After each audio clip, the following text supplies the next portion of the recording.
Resistance Radio. You're listening to the Resistance Report. Greetings, this is Jack Sen, co-founder of Resistance Radio. I'm joined by Nick Griffin. Hi, Nick. Hello there, Jack. Great, let's get right into the conversation. Anne-Marie Waters. It appears that Tommy Robinson's in the news again. And this time it's about his efforts, or should I say the efforts of their predominantly U.S.-based Zionist organizations that fund his work. Their efforts to hijack UKIP from Farage and Company. We all know UKIP are going through a leadership crisis since old buddy Paul Nuttall stepped down. And although Robinson, I believe, is proscribed from the party, he's using his extensive reach on social media, his relationship with the mainstream press, and the massive funding he now received from Rebel Media, which is a Zionist, North American-based media company set up by a Jewish Canadian named Ezra Levant, to put his very public support behind someone named Anne-Marie Waters. And I'd like to discuss Anne-Marie Waters, where she exactly is coming from, and the danger she poses for genuine nationalism, as well as the sort of people that still support UKIP, the old-fashioned, traditional people that formerly possibly supported the Tory party, or working-class white Britons who supported the Labour Party, and how Anne-Marie is a danger to both these groups that still kind of support UKIP. Yes, I agree entirely. And the thing is that any genuine British nationalist, in all probability, has long understood that actually under Farage, UKIP was perhaps okay on the EU, but on everything else, something definitely not in the interests of our people. But to an extent, it was a safety valve rather than anything worse. Whereas if Anne-Marie takes over and we face the prospect of UKIP not just being a safety valve, but being something which is actively bad in many, many ways. Yeah, no, I agree 100%. And that's why, Robinson is asking his supporters to join UKIP, simply so they can vote this woman in if she stands against Farage or against one of the other MEPs who have all said they will step down if she doesn't become leader. So I guess we should start off with, who is Anne-Marie Waters and what does she stand for? I'd like to start off by saying, first and foremost, she is a lesbian. And I say that not because that's what defines someone who's a lesbian, because that's what defines her in her eyes. Her blog focuses on her being a lesbian, how Islam impacts people like her, as well as, quite remarkably, anti-Semitism in the Labour Party, because she also comes from a Labour background. People don't realize that Anne-Marie is a former Marxist activist from Brighton. In case some of our audience don't know, Brighton is on the south coast of Britain, and it's the kind of Greenwich Village or San Francisco of the United Kingdom. She was a hardcore left-wing activist in Brighton for many years, an active member in the local Marxist scene with links to Marxist parties abroad in the United States as well as in Iran. So she's not coming from a British nationalist's point. She's coming from something completely different, something far more dangerous than perhaps Nigel Farage or Paul Nuttall, who come from their own kind of strange places and are, of course, corrupted to some degree, to a large extent. But this person comes from a very dangerous place to begin with. Yes, I'd like to add to that, of course, there's no chance of her being a British nationalist because she's Irish, but not just Irish. No problem. The name Griffin's Irish. I've got no problem with the Irish. But she's a hardcore Republican. Yeah. And although of Catholic origin, she's a fanatical atheist. And this, I think, also feeds into what she stands for and what she is and what she do in many ways. And there's many militant homosexuals. One, they're against Islam. Not because Islam and Islamification is a threat to us, our children, our national identity, and so on, but purely because Islam is a threat to Muslims. And similarly, many of them are also ferociously anti-Christian because traditional Christian teaching is also, of course, very much in favour of the family being one man and one woman and being against same-sex relationships. Yeah, precisely. And if you look at some of her early work as an activist, it was promoting this kind of extreme secular society in Britain. She campaigned actively with British Marxists about 7-8 years ago to see that the Pope would not come on a state visit to Britain. She wrote an article in The Guardian about why the Pope's coming to Britain was against British secularism. She was linked to an Iranian Marxist organization that is the dissident Iranians against the Iranian government. But again, from a secular standpoint, not because they're against the actual Iranian government, but because they're against the government being religious. And, say what you want about the Iranian government, that's their government. These people that are fighting them over there are being funded by foreign entities, the same sorts of people who are now funding people like Anne-Marie Waters. She also pushed quite hard to see that parochial schools in Britain or private schools that are backed by religious organizations are required to teach sexual education to children at an early age. So this is not a traditionalist in any way. This is not a conservative, even remotely conservative person. She's a hardcore Marxist who only broke from the left when she realized that her contempt for Islam was causing her problems. Her initial issues with a group called, I think it was Social Unity. It's a Brighton-based Marxist organization. And they had issues with her when she basically came to the meeting saying, yes, open borders. Yes, gay education in schools, but no Islam. That was their breaking point. That was their point of contention. And so then she immediately broke free from the left, joined the Labour Party instead of the far left, the Marxist Party. She actually tried to run for Parliament in Brighton as a Labour Party representative. So, we're talking about someone who has an extreme left-wing, hard-lined, pro-lesbian, hardcore left-wing ideology. Like Tommy Robinson, she's pro-immigration. As long as it's not Muslims, she's fine with everybody else coming in.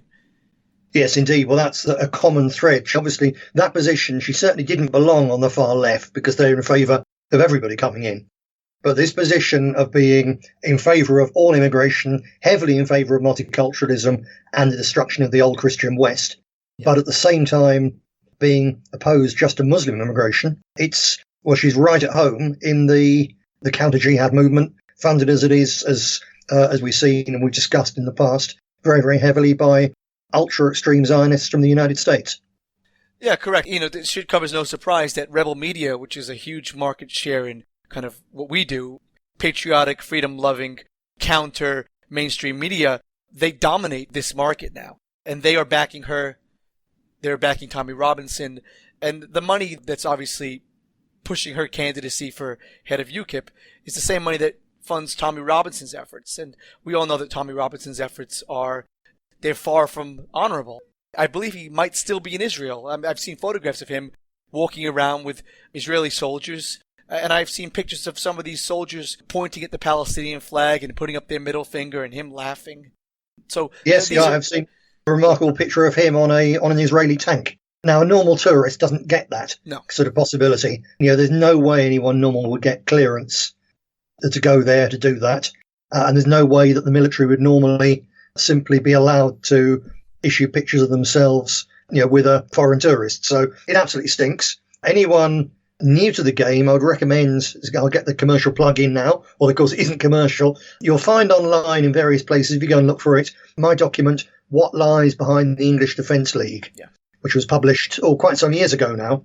And that goes into very great detail on where the English Defence League came from and how right from the very beginning, with people like Alan Ayling and Chris Knowles, the thing was set up, funded and got into being as a very effective thing, overnight by a group of people, all of them the employees of Frank Gaffney. Yeah. All of them American Zionists. They're the American Zionists, heavily connected with Dick Cheney, with the Project for the New American Century. Pamela Geller. Pamela Geller, the very, very core of it. And it's very interesting when you look that now the drive to get Anne-Marie elected as leader in UKIP is, as you've indicated already, led by rebel media from Canada. And there's so many connections between this counter-jihad scene in Canada and the hardcore in Israel with its promotion in other parts of the world as well.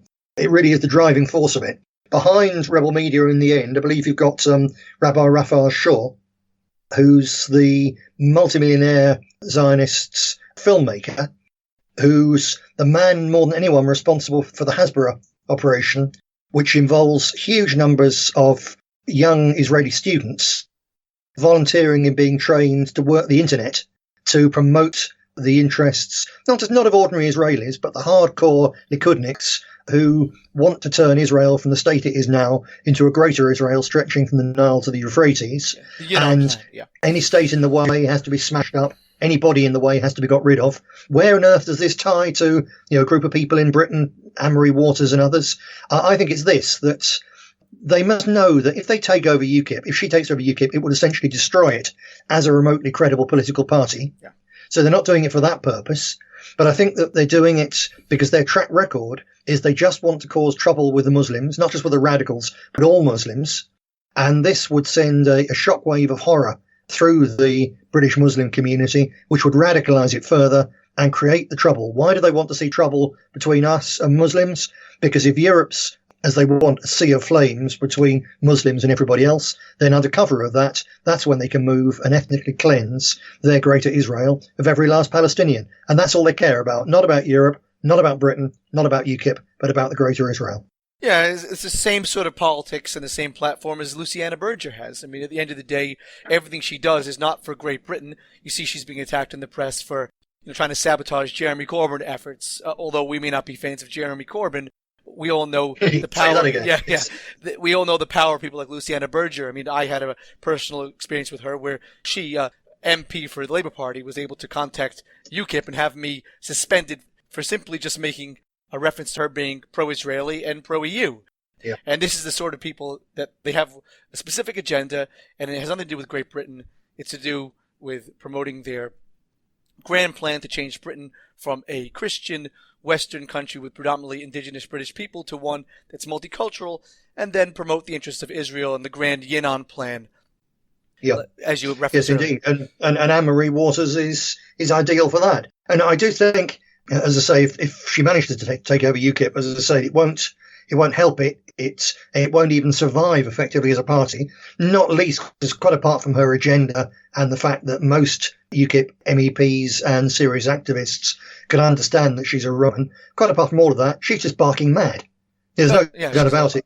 She is fundamentally unstable. A colleague of mine was part of an effort when she personally and Tommy Robinson sat down. They were going around the various nationalist groups and counter-jihad groups in Britain, trying to incite them to use really obscene cartoons of Muhammad produced as placards to go into Muslim areas and kick off a civil war. And when they were asked, she and Robinson were asked, well, you realise this will cause a civil war? They both said yes. And when they were then asked, well, when that happens, have you done anything to ensure that our people can actually defend themselves? Will you be involved? Oh, no. No, we just want to cause a civil war and walk away from it. Now, that kind of sheer criminal lunacy, tied in with being an alcoholic and just a hysteric, and you can begin to see how dangerous it would be, not just for UKIP, but for everybody else, if she does actually manage to become the leader of it, not because it's intended to be a serious political party, but because it will give her and Robinson an enormous platform from which to cause trouble. Correct. And, for people that are still unsure, obviously people will doubt what we're saying, and they listen to these programs, and hopefully this will be on YouTube as well, and people might want to believe this. But I'm going to read something just from a website called Socialist Unity, which is about left-wing politics, culture, and debate. And this is when Anne-Marie Waters fell out with her Marxist buddies. In this article by Andy Neumann, I first came across Anne-Marie Waters when she put herself forward for the South Swindon selection. And very unusually for a Labour politician, Waters gave as her personal reference a Central Committee member of the Worker Communist Party of Iran, an Iranian dissident group fighting the Iranian government. It was also very difficult to get a straight answer from Ms. Waters about where she actually receives her money, how she makes her living, and who funds her. We all got suspicious immediately and were unsure whether she was the best person for the job, in spite of the fact she claimed to be a Marxist. Both Namazi and Anne-Marie Waters then signed a letter in 2010 in The Guardian opposing the state visit of His Holiness the Pope, Benedict XVI, to the UK. She then appeared in a short Channel 4 film where she made alarmist, ill-informed comments against Catholics and Muslims and Islamic immigration. So, this point here, you can see that up until 2013, she was heavily involved with hardline Marxists. They only had a problem with her when she kind of just, went against the grain and decided to also, I'm sure they had no issue with her standing up against the Pope and against the Church of England. But when she said, I have an issue with Islam as well, Socialist Unity, this left-wing Marxist group from Brighton, at that point then started to wonder about her, where she was getting her funding. So there were issues about where she received her money as far back as 2010. I don't think she works. I see her everywhere. I see her all over. She wasn't an MEP or served in the House of Commons. Where is she getting her funding from? She has no job. She's not an academic. She's not a professor, but she seems to be in Ireland. She speaks at Identity Ireland forums. She seems to be everywhere there's a problem with Islam. Yeah, indeed so. Well, I'd like to broaden this out also to look a bit more at one of the other candidates in due course, but perhaps we can do that after the break. What do you reckon? That sounds good. So what we should do is put this first part on YouTube, because this, I think, is a very important topic, especially as the UKIP leadership election, it's going to be here in a couple of weeks, I imagine. So, and we'll come back to part 2, which will be on our website. So we'll join you after the break back on our website. To hear part 2 of this interview, please become a paid member of Resistance Radio. You're listening to Resistance Radio.